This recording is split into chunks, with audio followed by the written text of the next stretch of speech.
நம்ம Ashwin sweets and snacks export பண்றதுக்கு 7373041434 மற்றும் www.ashwinsweets.com கான்டாக்ட் பண்ணுங்க. கடலூர் மாவட்டம் பூவுடையூரில் வயலில் நாற்று நட்டுக் கொண்டிருந்த மேற்கு வங்கத்தைச் சேர்ந்த தொழிலாளி மின்னல் தாக்கி உயிரிழந்தார். செந்தில்நாதன் என்பவரது விளை நிலத்தில் நெல் நாற்று நடவு பணியில் ஈடுபட்டிருந்த போது பெய்த இடியுடன் கூடிய மழையில் அவர் சிக்கியதாக கூறப்படுகிறது.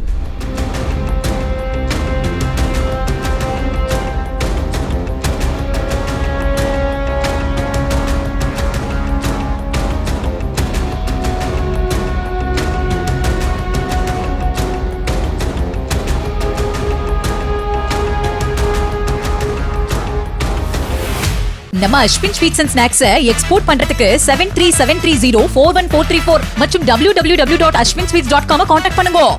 பிளே ஸ்டோர் மற்றும் ஆப் ஸ்டோரில் இருந்து பாலிமர் செயலியை QR கோடு மூலம் பதிவிறக்கம் செய்யுங்கள். செய்திகளை உடனுக்குடன் பெறுங்கள்.